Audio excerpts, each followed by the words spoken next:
welcome everyone. Today we have our another new episode, and we will discuss on the world on the is. We have our world famous speaker, Mr. David, Mr. Rob Enderle. Mr. Rob, how you want to define world on the is?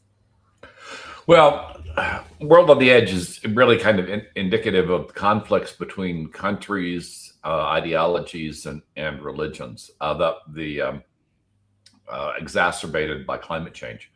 And so with climate change, you get a lot of stress put on food logistics. The climate change results in the loss of arable land for farming, and then increasing problems with regard to famine that is connected to that. And then you get migrations of people from areas that are experiencing the harshest levels of climate change to areas that are perceived to be safer. So folks wanting to move between countries, and then countries were trying to restrict those movements so their own citizens aren't disadvantaged by them. So it just creates a fairly significant conflict between the different elements.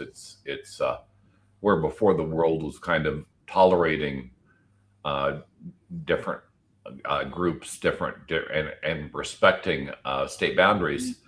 As we put stress on the overall system, then people start challenging those state boundaries.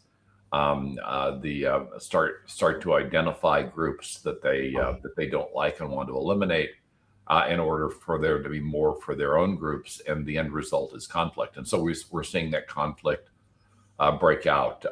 Ukraine, Gaza, the different conflicts between the various countries and entities break out, and then of course the U.S. going off the rails almost entirely, which doesn't have a lot to do with climate change, just has to do with some ill-advised election results. So fundamentally, the stabilizing factor, which has for at least the last couple of decades largely been the U.S., increasingly been the EU. One of those big stabilization factors has been broken, and so the U.S. is no longer performing that role, and it's gone from a stabilizing factor to chaos, and so we're kind of in a mess at the moment. Mm-hmm. Thank you. So I want to go more deeper for this question. What does world on is mean in today's context? Global uncertainty and rapid change. Well, so on top of this is when you've got all these moving elements, people, got climate change, you've got the U.S. kind of off the rails at the moment, and the various conflicts. What that does is it increases the variability on the world, and increases the risk of global conflict. World War III doesn't become just a theoretic concept; it becomes something you're actively trying to avoid. And so it increases the various tensions, and then it does create an opportunity for faster advancement. Wars and conflict do drive advancement, and with the advent of artificial intelligence and particularly physical AI, the creation of weapon systems, robots, and vehicles that can act autonomously without human guidance. That has advanced significantly over the last decade or so. So the end result is the overall mechanical concept of the planet. The mechanisms that keep everything running are changing at an incredibly rapid pace at the moment, much as if we were in a war. You may recall that between the First and Second World Wars, technology advanced dramatically. In the First World War, you barely had flying vehicles. In the end, we had supersonic jet planes. So the supersonic jets, and we're in that same kind of advancement right now, with AI doing a lot of the driving, and advancements in medicine, advancements in weaponry are happening at an ever increasing pace. And at a pace that is probably not sustainable from the standpoint of people being able to understand and embrace those changes. And so you get just a substantial amount of conflict. I mean, we have the groups that don't like vaccines, and then we have the emergence of cancer vaccines at the same time. And so we're going to hit a lot of differences in terms of how countries deal with illnesses as a result, and that's just one of the elements that's in flux. So from medicine to weaponry, where everything's in flux at the moment. Excellent. My next question is definitely about global risks. Which global risks? Climate, geopolitics, technology, definitely AI, economics are pushing the world closer to a tipping point. Well, they're all related. The climate, of course, is the big boogeyman that we're most concerned about, but it's happening. The climate change is still happening relatively slowly. Geopolitics seems to be happening much more quickly, and of course, with the advent of AI, it kind of overlays all of this, both in terms of being able to mitigate some of the problems with both elements, as well as exacerbating them. AI is driving an increasing number of people out of jobs, which is creating an upswing in unemployment. The climate migrations were also being connected to unemployment, but probably not as, more in terms of geopolitical rhetoric than an actual impact. But the combination of all of these things is having an impact on the global economy. In terms of what's driving it, as opposed to what's resulting from it, I think economy and geopolitics are to a large extent taking us a second tier to climate change and technology at the moment, where climate change is forcing a lot of decisions, and the advent of AI is doing the same thing. And so I would say those two elements are probably in the driver's seat right now. In other words, that more causal than a result of those causes. But all elements are in play at the moment, with climate change and technology, I think, taking the lead positions in terms of really driving change, and the other two elements being the results of some of the collateral damage of those changes. Excellent. My next question about global inequality. So how do inequality and social fragmentation intensify global instability? Well, when you have global instability, the strong win. It's strength over everything. And so when you have inequality and social fragmentation, it's likely going to get worse before it gets better. As the folks that are in power and have access to significant resources, the oligarchs, if you will, are in a position to drive benefits to the detriment of lower socioeconomic groups. However, that tends to go on. Historically, that's only gone on for a while before that inequality and the disadvantaged groups rise up, and we're certainly seeing that happening in spots. Here in the United States, we've had massive rallies, some of the biggest over this last weekend, going against the government. Iran is almost in full revolt at the moment as well, and I would argue that in a number of countries, the populace is simmering, but has not yet revolted. In Russia, in particular, it looks like that population wants to revolt, but they're staying contained. But much like when you have a pressure cooker and you keep applying heat, at some point that pressure cooker fails. And my expectation is some of these methodologies that are being used to keep the populace contained are not strong enough to handle the massive difference in numbers between the people and the organizations attempting to constrain and control them. So my expectation is we're going to have a number of revolutions here in the next half decade that are going to be very disruptive, as well as an increasing number of wars between geopolitical entities. Yeah, thank you. I just want to share our recent scientific paper, my recent research paper on technocracy, the rule of expertise in a modern world. So as we are discussing about this new challenge, like climate change oriented challenge, geopolitical challenge, Sure. economical challenge, and AI challenge, we are offering solutions. And we believe that technocracy, like governance by the technical expert, has emerged as a response to this complex challenge, including climate challenge, what you are discussing, rapid technology shift, social inequality. and rooted in the belief that the expert knowledge, like you are very expert in technologies and your strategies can lead to effective policy decisions. Technocratic system prioritize data, evidence, and efficiency over political ideology. Case study shows that the such system can deliver strong result, specifically in the integrated ethical values, enhance accountability, and foster meaningful public participation. Reimagines technocracy must not only rely on expert but also immerse citizen in decision making, and that is the way we can go with the democratic ideals. Social can work towards more inclusive, sustainable, and effective governance. And for that particular issues, we take as an example, we took this classical and enlightenment philosophy, what actually Plato philosophy's kings in his seminal work, the Republican Plato respond that society should be governed by the philosopher kings. And also we find that country like Singapore is a very good example for technocracy. Also South Korea also playing a major role like a technocracies.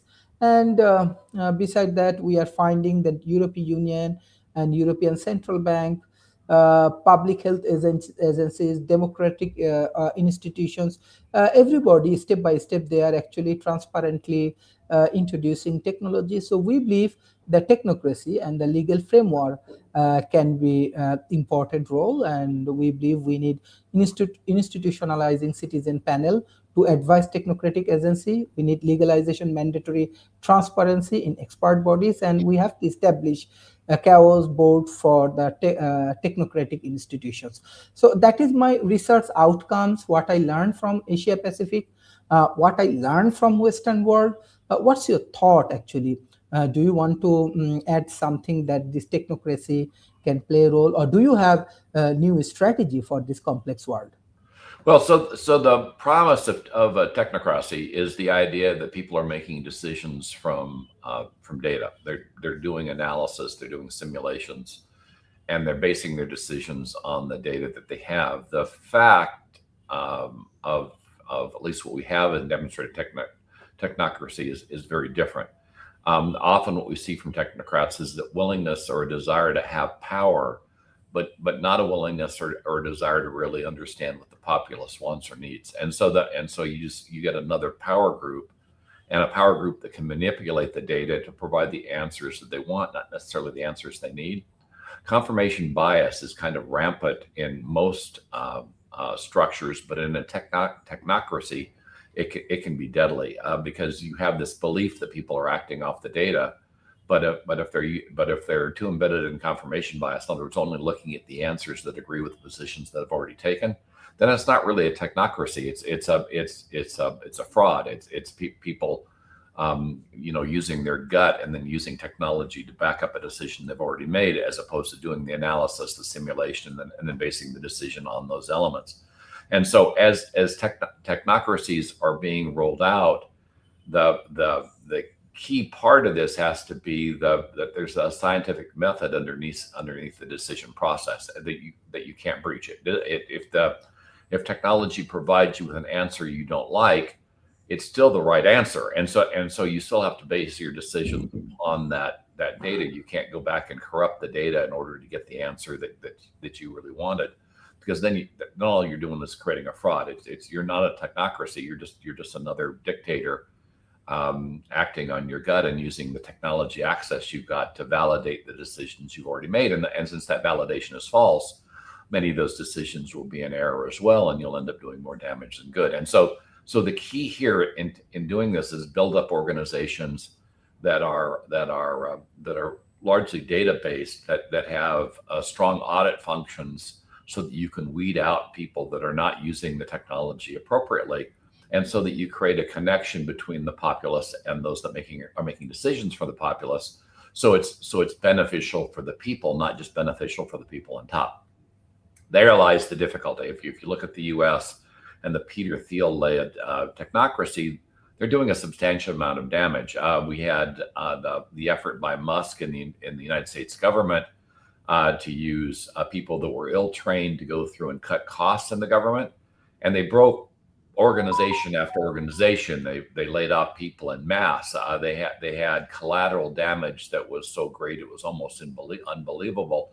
And the end result is you had these people that were supposedly technology driven, just doing damage, not really doing much good at all because they didn't know what they were doing. And that really, I think, showcases the underlying danger here. Just because somebody knows how to use a technology doesn't necessarily mean they know how to use it appropriately. And that was the example we had with Musk's organization here in the United States. They didn't know what they were doing, and the collateral damage was excessive and avoidable.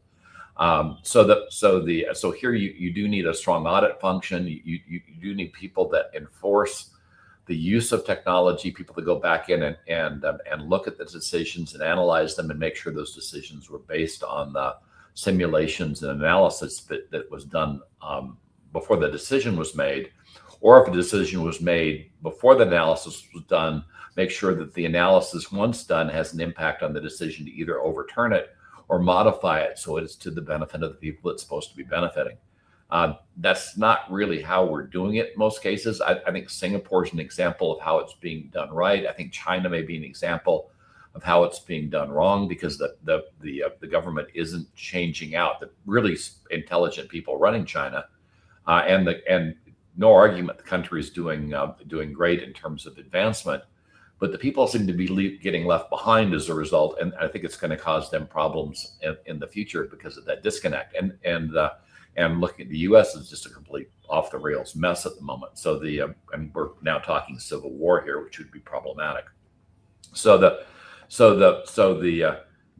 result is if you're going to be a technocracy, you really have to focus on making sure the right people are on the right jobs, and they're getting the background training that they need to both stay current on the technology and stay connected to the constituency that they're trying to promote and advance. And if they don't have both those things, then they become decoupled, and it simply becomes, well, how much wealth can I acquire?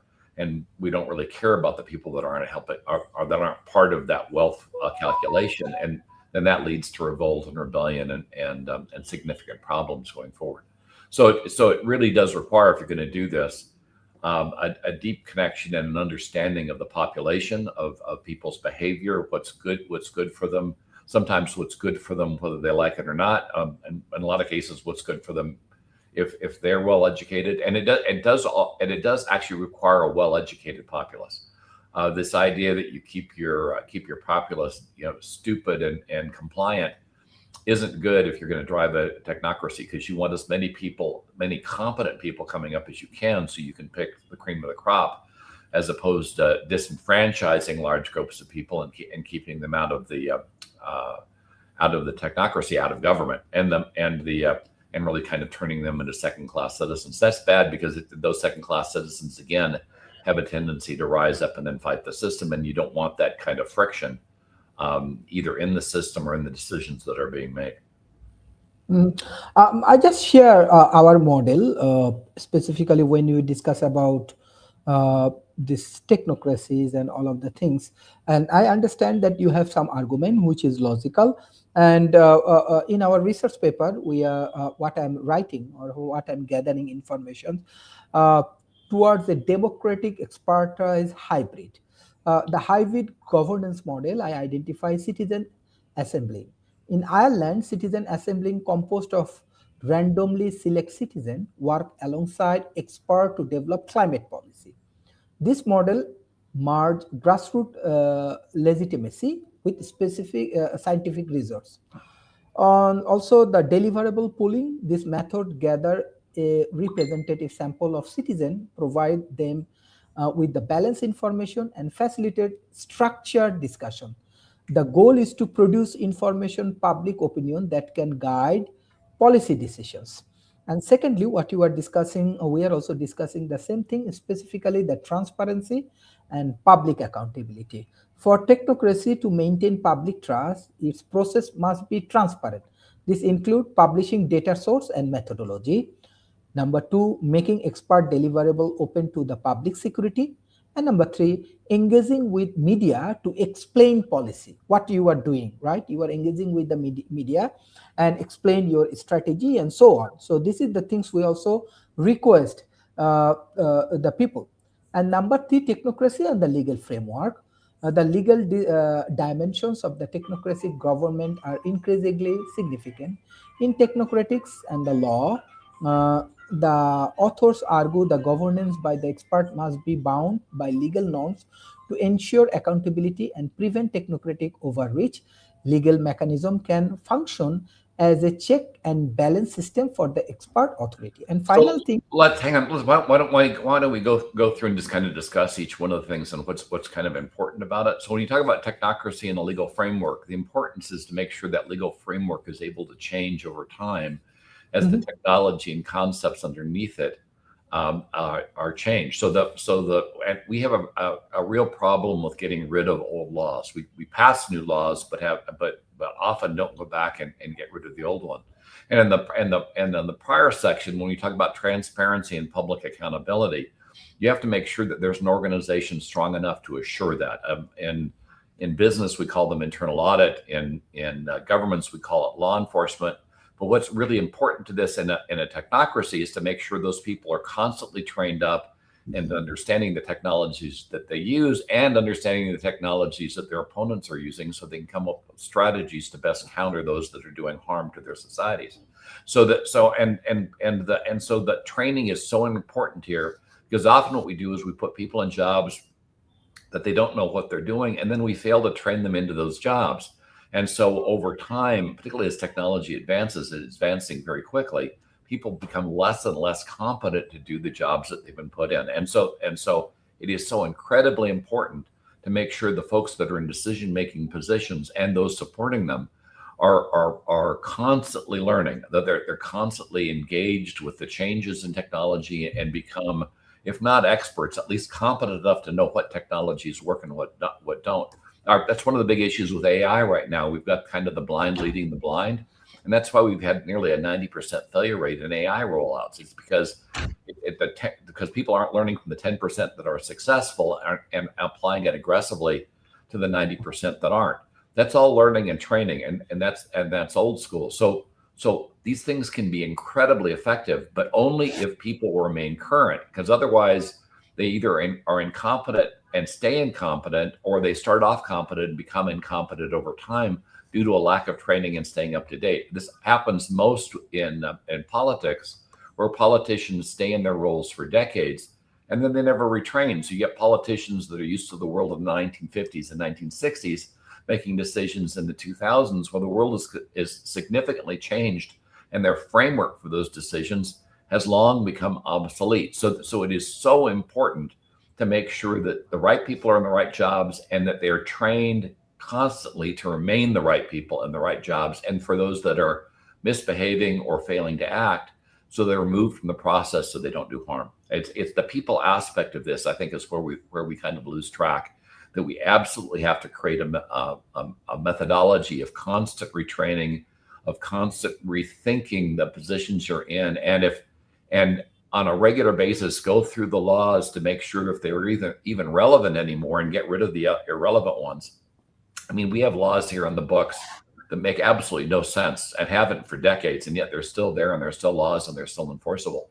That becomes problematic for advancement, because those same laws stand in your way. For instance, you're trying to build something now, and you want to build with 3D printing. Many of the cities won't allow it because it doesn't conform to their approval mechanisms. So some of the most advanced building technologies can't be applied because they can't get through planning. And so that really kind of drives the advancement, limits the advancement artificially. And so you have to build in a concept of change, a concept of training, and the concept of constantly assuring that the people that are in their positions are both informed and trained well enough to make appropriate decisions. Otherwise, it kind of falls apart, either initially or over time. Excellent. But in our model, we also include this inclusive technocracy. This diverse representation within the technocratic bodies is crucial. So expert must not only be scientific, but also incorporate indigenous knowledge, social work, ethics. Multidisciplinary panel can enrich problem-solving approach and prevent narrow technocratic worldwide. And with the rapid advancement of artificial intelligence, I think Mr. Rob already you mentioned big data and complex global network, technocracy is entering in the new phase. AI-driven model increase information decision in policies, healthcare, infrastructure planning. Yes, this system raise concern about opacity, bias, and potential for algorithmic authoritarianism. So the government of this system required not only the technical proficiency, but also moral and democratic oversight as automation scale decision making ensure that human values are encoded into the machine logic. Logic become an urgent task. So what's your thoughts? If you have any argument or analysis on this point, we are happy to take it. Yeah. Sure. So again, I think it comes back down to how you're assuring the process. When you build a process, whether you're talking about in government or in business, and you have a set of rules that define that process, you have to have a powerful entity that is assuring compliance. Because if you don't, then it's going to break apart. People are going to think the rules don't apply to them. They're going to misuse the technology they've been provided with, and because we're a race that's largely driven by status, that status driver, particularly for those that have a high status drive, is going to inform their decisions and their advancement, and you'll get inefficiencies, and you'll get outright incompetence at high levels as people move up.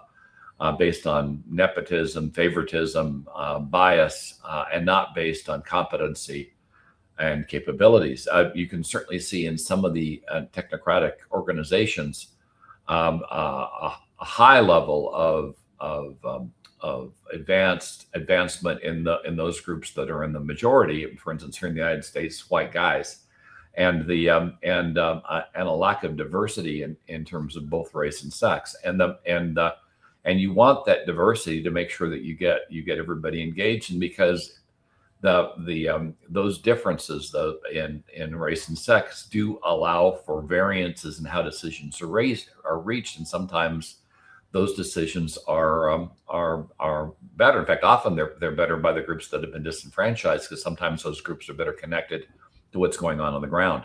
So the goal has to be to roll it out not only in a fair and equal fashion, but in a fashion that can be supported and enforced. So you don't get people that can flout the rules, that can use their power to advance themselves to the detriment of others, and so that you can contain the organization that you've built around the framework that you've designed, and it doesn't vary so greatly that it fundamentally breaks. I think you could look at China as a country that came up with the idea of a technocracy, that their government is very well trained, but then they effectively suspended elections and any insight into the selection of the politicians that they've got, which has resulted in a less than optimal solution, at least with respect to their population. So creating that balance and enforcing that balance now becomes the major part that you have to address. How do you build an enforcement organization that in and of itself doesn't become a problem, but assures that the master organization, be that a management group in the company or a government, behaves the way it was intended to behave and doesn't go off the rails and start doing harm to the country and people that it's supposed to protect? That's where the gore point is. It's if everybody was perfect and acted the way they were supposed to, we wouldn't need that. But people aren't like that, and so the end result is intelligent enforcement becomes a critical part of the overall solution. Yet, whether we're talking about internal audit or law enforcement, often is the case that those in power are not the ones held to account, and the end result is a suboptimal result. Mhm. Thank you. Thank you, Lisa, for joining today's sessions. We are actually doing some sort of review and analysis on technocracy, my recent scientific chapters and scientific papers. For this particular this technocracy, the rule of expertise, I go for rethinking the role of expertise in the governance.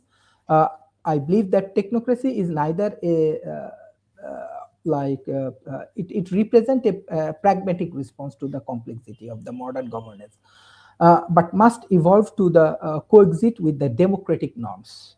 A balanced model where expert is informed but does not override public participation, offer a valid path forward.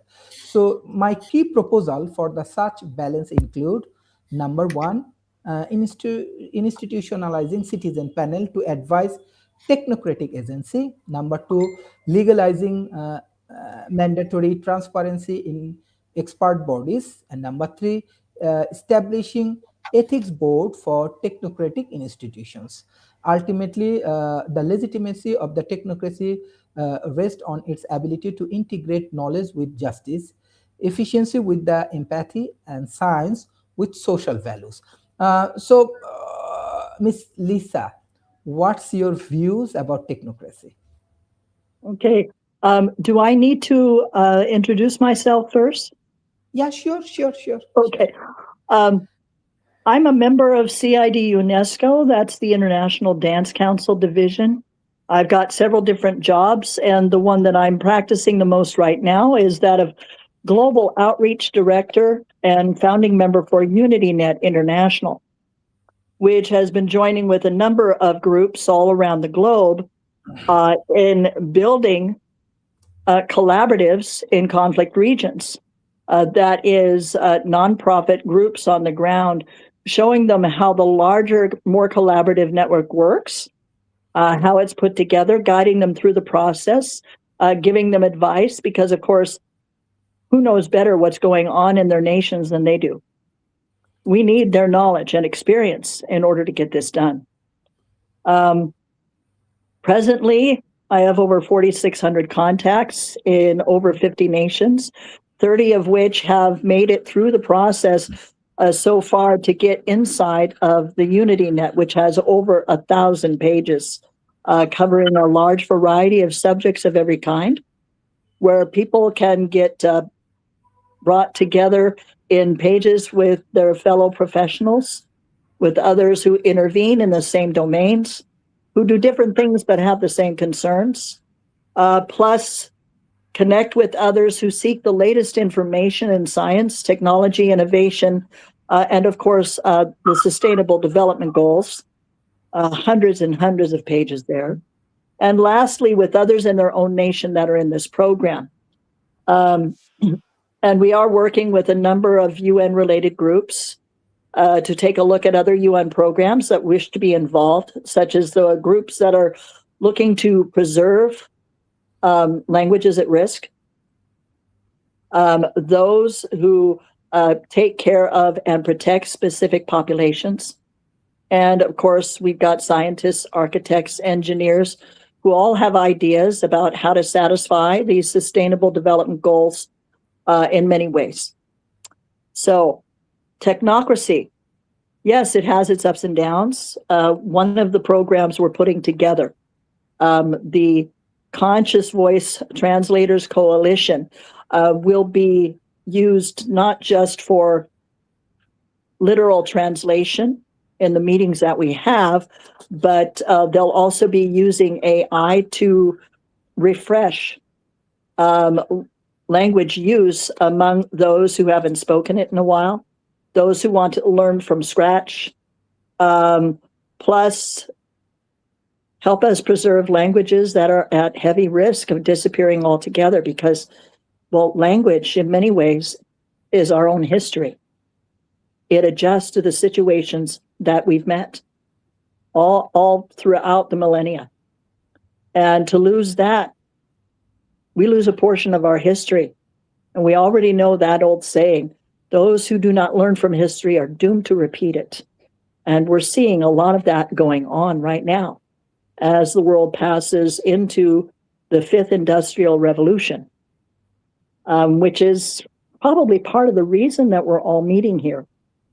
So in terms of technocracy, what we're experiencing right now is the beginning of great changes with what we're doing with technology out there, because we're seeing those who have been abrogating it, aborting it, having it say lies, and using it to influence many, many people to do things that will satisfy only the very wealthy or the governments who want to maintain their control and have a fear of technology. How this works out in the end, I'm not certain, but I do know that the work that I do has been very satisfying, and we're moving forward very quickly. If anybody has questions about that work, I'm more than happy to answer. But yes, technology does play a very large part. Yeah, thank you. Jiri, what you want to discuss about technocracy and solving this complex problem? Jiri, Well- can you hear me? Yeah. Yes, I can hear you. Hello, everybody. I would like to greet you from the Czech Republic. My name is Jiří Borč. I am a community builder, networking event organizer, podcaster, and English teacher, least but not last.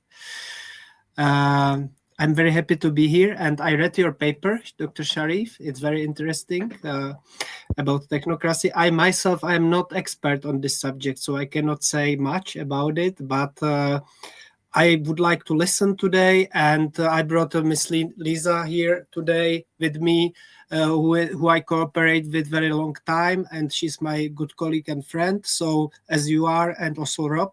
So we are here meeting from each part of the country, the planet, different part of planet, which is great, and I'm very happy for that, and I will be in the background listening more today. Thank you. Thank you. Lisa, you want to add any point regarding the technocracy? Yeah. Well, what happens here is very much the same thing that we've had every time new technologies have arrived. Until such time as they're fully explored, governments, legal groups have no idea how to regulate it. And that's happened every time we've made this changeover. And quite often, what occurs is major war by those who wish to stay in the past because they benefited from it greatly, and those who wish to press forward into the future. We saw this with World War I. Occurred very quickly after, I believe, the oil and gas industry was able to talk Henry Ford into accepting their product for fuel rather than hydrogen gas. There was an awful lot of argument about that. And of course, when we move forward into mass transit, all of the business that was going on with state and city officials about how dangerous this was, how there'd be horrific accidents and great fires and all these different things, which of course haven't occurred. We've had those, yes, but nowhere near in the same profusion. And here, what we're dealing with right now with technocracy is, will the old system of oligarchs and royalists continue to rule? Because that's essentially what we're seeing. Their influence trying to inflame the masses into specific directions where they can maintain the power that they've had. I don't want to say it's a standard shakeup, because with technocracy, there are going to be other factors that we haven't seen before. The big concern about artificial intelligence taking over the planet. Well, for that, yes, it has to become self-aware, but there are a lot of steps to that point. And we already have seen many AI systems in which others have intervened to try to get them to say not what the truth is, but what they want their rhetoric to be. I imagine that just as when we got the telephone and television, that those things are going to shake out and regulations be employed. How that gets done here, I don't know, because I feel like everybody's in the pool. Certainly, we're using technology in the work that I do, because now I can satisfy informed consent protocols without having to get on a plane. I can do it from the comfort of my own home and still be able to follow through on those listen first protocols of what the person says versus what you see them do. Which is a very important thing. It is almost 80% of communication, what you see versus what you hear. So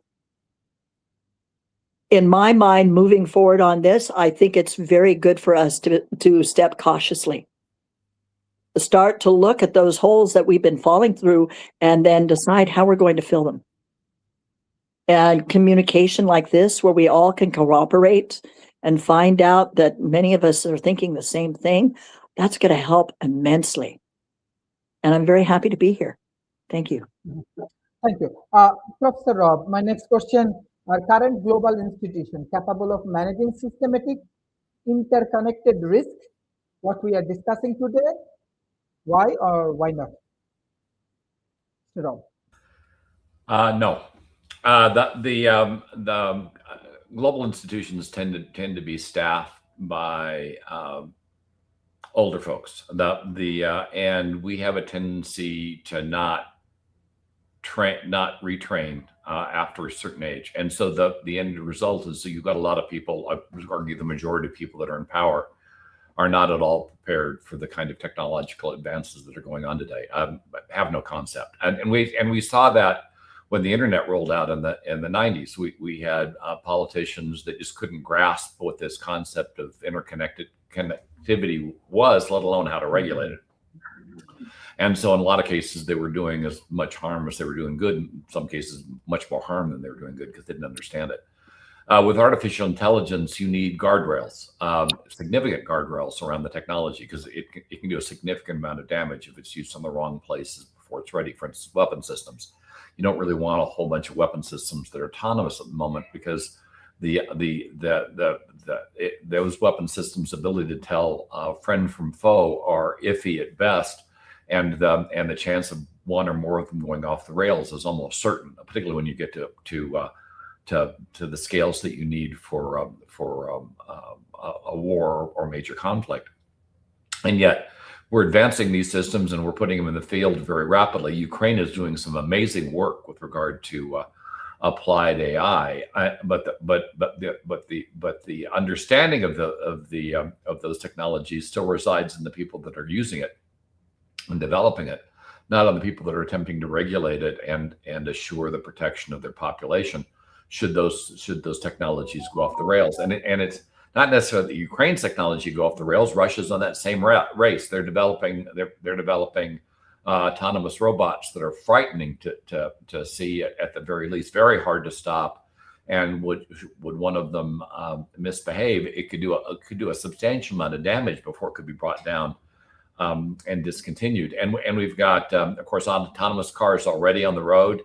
The Tesla autonomous cars are by no means ready to do what it is they're doing, and so they're being chased by operators in cars that aren't widely known, to cover up the fact that the autonomy component of the vehicles aren't quite ready yet to be put in place of drivers where living people are around. So we have this disconnect in competency in the people that are developing the technology and bringing it to market, and the people that are missioned with regulating that technology and keeping it from harming others. And unless that's mitigated to a certain extent, my expectation is we're going to get a lot of breakage and a lot of unnecessary injuries and death as a result, simply because we're not thinking through this properly. I mean, look at the disagreement between Waymo and Tesla, for instance. Waymo argues that to do autonomous driving properly, you need layers of sensors, LiDAR on top of cameras, in order to see what the cameras do not see. Tesla is solidly on cameras, even though Musk himself, after a driver was killed by a trailer that went across the road that the car did not see, argued that sight wasn't enough. The issue is LiDAR is expensive, and to hit price targets, they want to build the cars with cameras only, even knowing full well the cameras aren't adequate. That's the kind of decisions that can result in huge problems, whether you're bringing out an automotive system that's going to go on the road with pedestrians and other cars, you're bringing out a weapon system that you're going to deploy in your country with the idea that it's only going to attack your opponent. So if you don't take the trouble to assure the technology is ready before you deploy it, which is often the case in wartime. In wartime, you tend to throw stuff out. Remember with the first atomic bombs, there was a significant number of scientists that believed that a thermonuclear reaction like that at scale might be unstoppable, might actually end the planet. Yet we went ahead and deployed it. With the Hadron Collider, we did analysis as to what the probability was that it would create a black hole that would not only consume the planet, but the solar system. And they were off by 2 decimal points in the wrong direction in terms of the risk. Now we're still here, thank heavens. Neither one of those events went sideways. But the fact that we deployed the technology before we fully understood the risk is problematic. And as we develop these more advanced technologies, understanding the risk and making sure we can mitigate it before we actually put it in use and scale becomes ever more important. Because you don't want an artificial, you don't want a Terminator moment. I mean, we talk about this in science fiction a lot, but what happens when AI goes off the rails? Robot, Terminator, The Matrix, all kind of theoretical warnings about what could happen if you abuse technology, if you misuse it, if you deploy it too fast. And we've already seen in AI testing that when the AIs want to survive, and we're starting to argue that, well, really, are they self-aware or not? But when they want to survive, they start lying in order to keep the operator from turning them off or deleting their code. And that certainly indicates that they have at least some indication that they want to continue.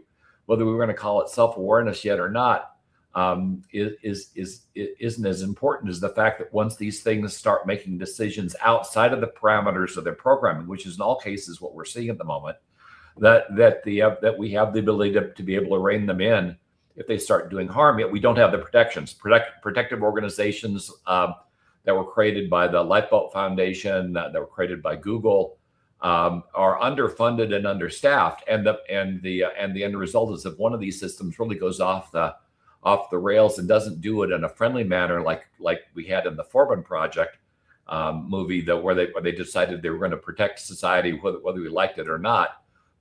The real danger is one of these systems could go bonkers and do a significant amount of damage. In fact, some of the simulations we've done with regard to automated manufacturing and 3D printing at scale come back to a mistake being made in terms of how they reproduce and use resources. And one of the models has resulted in the fact that one of these systems could grow large enough to consume the planet.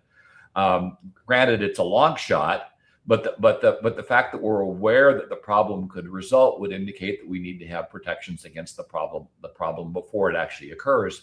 Yet we're not funding that, and recognize that this isn't something new. We've known for a long time that a large asteroid hitting the planet could wipe us all out. Yet our efforts to create a planetary defense have been woefully inadequate. So if an asteroid like that was to show up tomorrow, there's very little likelihood we could do anything to stop it. And that's a threat that we've known about for nearly 100 years now, since we theorized how the dinosaurs were eliminated. So we need to get better at that. Basically understanding the threat, making sure as you're building a technology, you're also building a way to defend against it. And whether we're talking about nuclear weapons or AI, we're woefully inadequate in terms of being able to make that underlying decision and develop the kinds of systems that need to be in place to keep these technologies on the rails and keep them from doing more harm than good. Thank you. Ms. Lissy, you want to add any point regarding this question? Well, I know that when all new technology comes out, we have to look at it both ways. Of course, when we started with the factories in the 1880s, we had a number of things go wrong, which ended with the shirtwaist fire in New York back in around World War I, which changed all manner of safety regulations and got them quickly enforced so that these things didn't occur. But we still had issues after that when it came down to people forming unions. As a result of the increase in safety regulations, they decided, hey, there needs to be more. And I think we'll be seeing very much those same patterns based upon typical human behavior. There are those who are going to believe that technology is going to save the planet, and others who believe that it's going to destroy it. And as much as we would like to educate them all, we have about 1/3 of the people on the planet who don't want to learn. And this can make for, well, it is making for a great many difficulties worldwide that we're seeing right now. So we can say we can do a wait and see, but what's already happening is those technologies that can keep certain things from happening are already being put forward and tested in many different ways. What happens government by government is going to be one of the tells for this story, because governments will manipulate technology to suit their purpose, not knowing what other harms that will cause. And I think that's another thing that we have to look at, how it is going to change the rule of law, because change will happen. With technology, we can talk to people anywhere on the planet. I'm doing that every day. And the more we talk, the more we find out, in many ways, we're exactly the same. When we've been living under circumstances where our governments have actually arranged news agencies, filming groups and whatnot to say what the government wants them to say, and then block out all the rest, which in my nation, a number of years ago, well, basically, Department of Homeland Security canceled the security certificates of a number of news agencies whose home locations were not located on American soil. And that still persists. And it feeds the false rhetoric that we're dealing with right now, which we're getting in huge amounts every single day. So those things are very likely going to be going in a number of different directions. With AI, well, you've got AI that's being taught to lie. I mean, Musk is a very good example with Grok. And you have those who will have their AI, trained to move things in a specific direction as the natural conclusion. There are many ways to abrogate that technology, but there are also many ways to find it out, and if it doesn't serve humanity, toss it away. But there's going to be legislation that's going to happen every step. I want to be able to say that technology is a wonderful thing. Every single time mankind comes up with something new and exciting, that's what everybody says. And then we start to get that kick in the pants as we pass by. There's negatives. We're seeing them now. How we get that done, I'm not certain, because we all have to agree. And that's the big key right there. We all have to agree. So, and I think we're seeing that battle going on right now. It is my wish that we form bigger and bigger groups related to dealing with technology and the many issues that it brings in certain areas where people and groups are in positions of vulnerability. Vulnerability that can make it easy to take advantage of them. And how do we get the internet to recognize that? I don't know. So, do we wait for consilience to occur? Because apparently it will occur. I don't know that either. But I think it's very good to have a forum like this where we are always pointing up the fact of what the worst could possibly be. Thank you. Thank you. Thank you. We have our great conference with Paris Graduate Schools. Definitely, it will be scientific conference with all of the new papers publications. Next week, 30 and 31st January, same times. And we are publishing scientific paper through innovative academic research publishers. So I want to invite you all, our upcoming conference, and it will be great exposures and discussions and networking for all of us. Jiri, my last question for you, and what's your closing remarks? Before that, how can open innovation and cross-border collaboration help put the world back from the is? What's your answer and what's your closing remarks? Yes, I will be very brief. I just would like to say that I'm a teacher. I have been a teacher for 30 years, and I would like to also, I have like to react to what Rob and Lisa said. There are countries in the world where they have no access to internet, like children cannot use it to learn. And so technology is very important to be able to teach our children. I would like to say that remark. Also, I know that many people, very knowledgeable people and clever people, are listening today. However, I made a very short introduction of the Czech Republic because this is my country. I'm broadcasting from the Czech Republic now, and Czech Republic is a parliamentary democracy. So that's I just wanted to say, and I would like to thank you for being here, because for me it's very interesting to be with you guys, and I'm listening and learning every day. Thank you very much, Sharif, for organizing this event. Thank you. Mr. Rob, my last question for you. What responsibility do leaders, business, and citizens share in shaping a more resilient future? What's your closing remarks for today?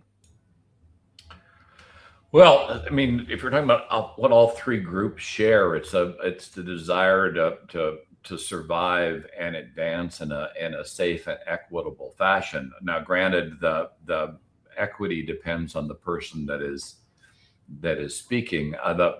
Clearly, they want equity for themselves. That in many cases don't want equity for anybody else, which is kind of problematic. But I think the survival, health, and a certain amount of freedom is consistent across all three of those demographics.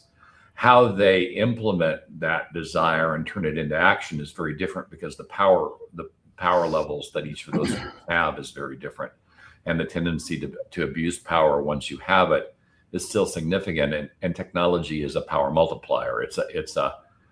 And so what you want to get is everybody on the same page with regard to direction, and everyone focused on executing for the benefit of all. As Lisa pointed out earlier, and I think Yuri also alluded to, is this idea of creating a large degree of cooperation, not only across countries and between businesses and government, but across power groups, so that you get cooperation between those that are in power and those people that are being led.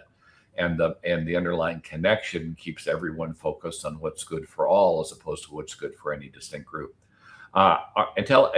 Technology can help with that, by keeping people informed, by keeping people educated in areas they're not trained in, and by filling gaps in their understanding so they can make better decisions.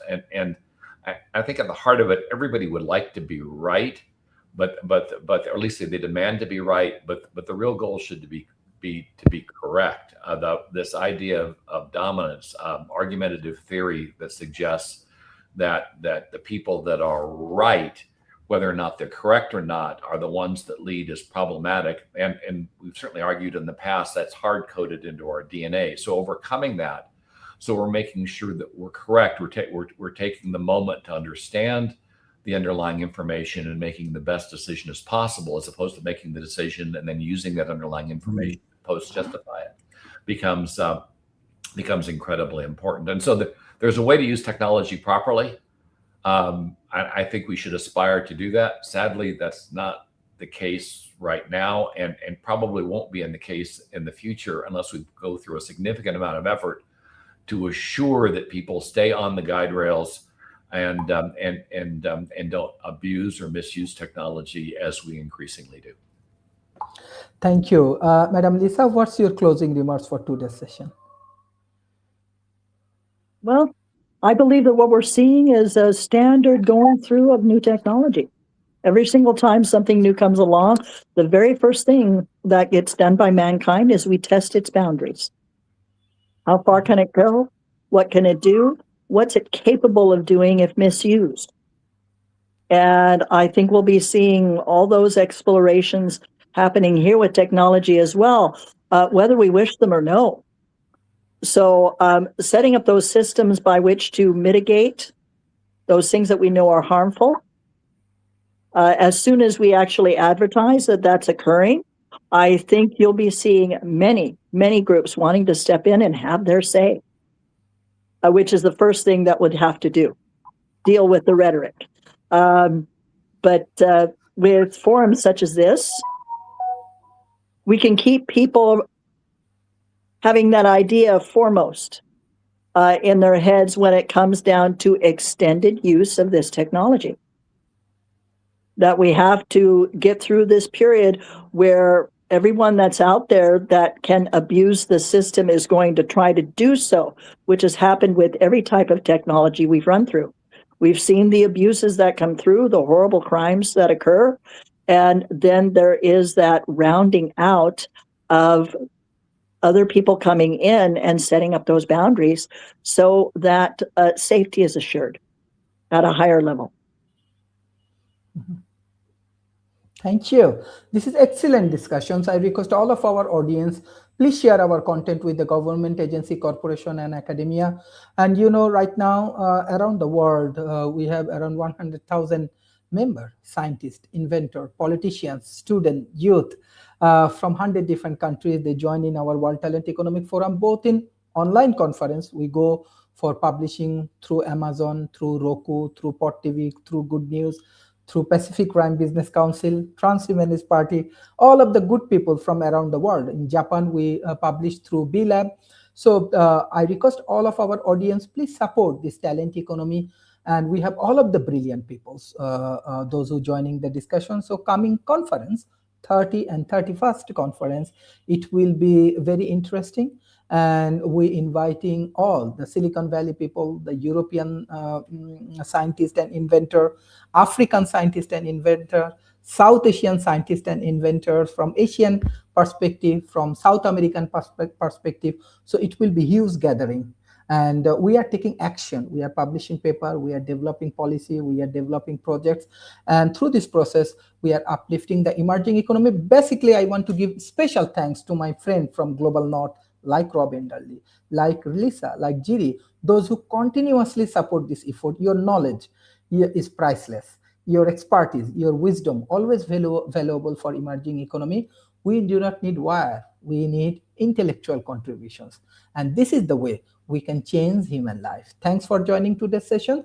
Thanks for today. And we will send invitation for next week. Hope everybody will join, because your contribution is amazing for our talent, for our youth. Thank you. Bye-bye and take care.